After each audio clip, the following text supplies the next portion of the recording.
Iya, saya langsung ingin bertanya ke Bang Andre menjawab tadi bagaimana keluh kesah dari warga. Para pedagang juga menyatakan nampaknya kebijakannya terlalu terburu-buru. Bahkan stok gas LPG saja dibatasi kata tadi para pemilik pangkalan. Belum lagi warga yang mengeluhkan susah mencarinya, sudah antri lama. Bahkan gas LPG-nya nggak ada Bang Andre.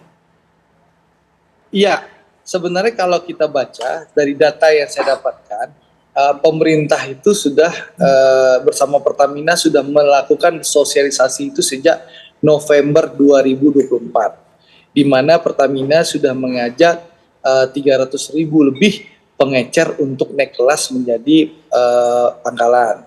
Tapi memang selama itu dari November 2024 itu yang berhasil dibujuk itu sekitar 1.500 yang dari pengecer mau menjadi pangkalan, dan dari 1.500 itu baru 300 yang sudah berubah dari pengecer di pangkalan, dan 1.200 lagi masih dalam proses.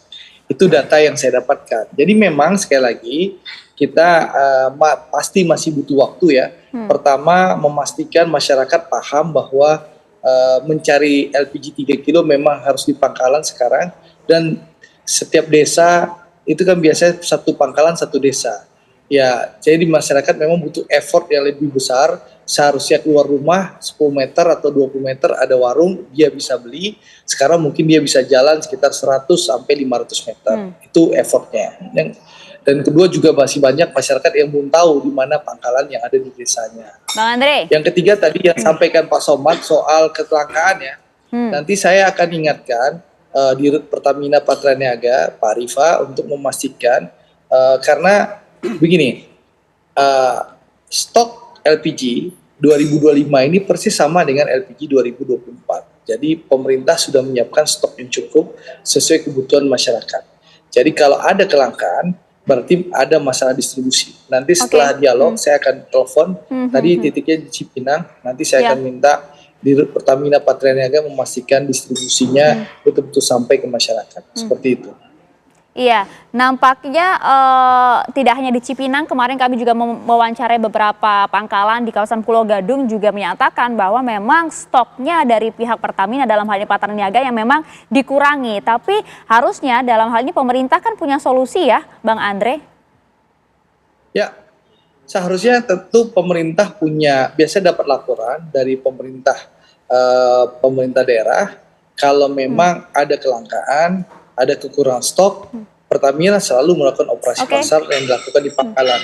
Itu sering saya lakukan. Jadi kalau saya di Sumatera Barat, Maria, kalau mendapatkan laporan dari masyarakat bahwa misalnya di Kota Bukit Tinggi, Kota Padang Panjang, Kota Padang itu ada kelangkaan, saya koordinasi dengan pemerintah daerah, dengan wali kota dan bupati, saya tanyakan laporannya memang ada kelangkaan, saya minta Pertamina melakukan operasi pasar didampingi oleh pemerintah daerah. Baik Bang Andre, sudah kami tangkap.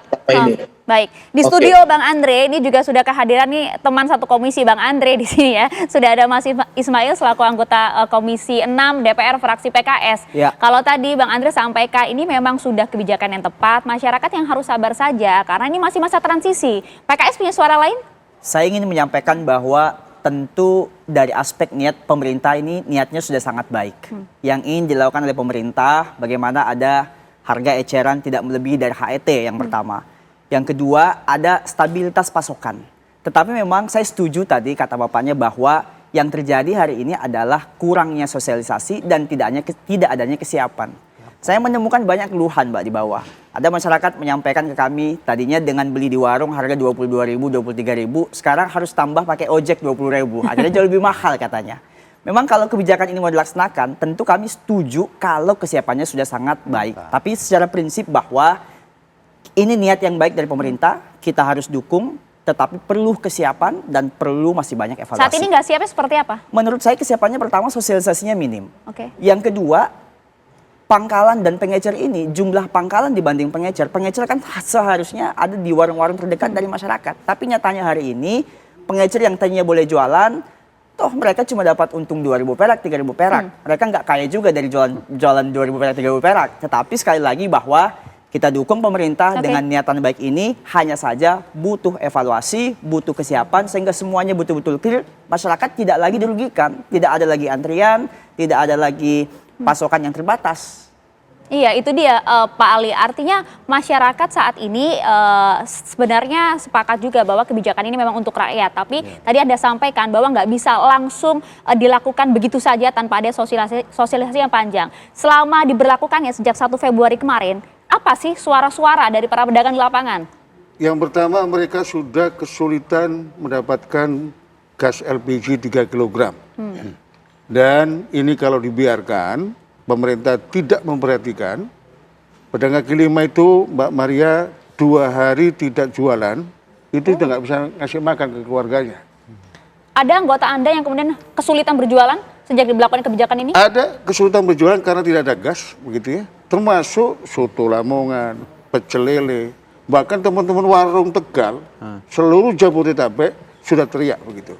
Itu satu. Yang kedua, Pak Ismail, saya dukung. Ya, Presiden Prabowo menegakkan subsidi tepat sasaran. Rakyat mendapatkan harga LPG sesuai dengan HET. Saya dukung penuh. Tapi program ini sudah berjalan 18 tahun sejak SBY 2007. Ketidakmampuan pemerintah untuk melakukan penyaluran gas LPG 3 kg ini dan kegagalan menjaga HET, jangan rakyat kecil dikorbankan. Saya hanya khawatir puluhan juta pedagang kaki lima, baik yang di jalan, kemudian yang di warung-warung kelontong, warung-warung kecil ini, dalam waktu 1-2 minggu ke depan sulit mendapatkan gas LPG 3 melon. Yang terjadi adalah, ya mohon maaf, ini akan menimbulkan gejolak sosial begitu. Tapi yang kita minta kepada Presiden, tolong dievaluasi secara komprehensif. Ini ada anggota DPR, ya. Niatnya kan baik untuk UMKM naik level, naik kelas gitu. Begini, kemudian Mbak, juga agar subsidi tepat sasaran loh Pak menjadi Ali. pangkalan itu bukan hal yang mudah, butuh modal besar. Tadi Mas Andri bilang ada 300.000 pangkalan, otomatis mulai per 1 Januari kehilangan omset. Yang bersedia menjadi pangkalan cuma 1.500, itu pun baru 300. Artinya, mohon maaf ada Pak Ismail, ada Pak Andri, saya tidak mau kemudian pangkalan melon 3 kg ini kemudian diserbu sama pemilik modal. Yang hari ini sudah terjadi di lapangan. Banyak pemilik modal besar membunuh warung kelontong, mendirikan toko kelontong. Anda harus ada buktinya loh kalau mau seperti ini Pak. Ada buktinya, gitu ya. Itu pemilik modal semua itu. Pak Trubus ini pengamat kebijakan. Sekarang banyak tuh fenomena-fenomena kopi ini, kopi itu, kopi ini sepi tapi bertahan. Nah, kita tidak ingin kebijakan ini kemudian 300.000 kehilangan omset, pemain baru yang datang ke sini, pemain modal begitu, Mbak. Nah, itu dia Pak Trubus. Apakah Anda juga melihat ada peluang celah seperti yang disampaikan oleh Pak Ali tadi, Pak Trubus? Sesaat lagi Pak Trubus ya boleh agar kita bisa lebih komprehensif lagi mendengarnya. Saya jeda, dia apa kabar di Indonesia Malam.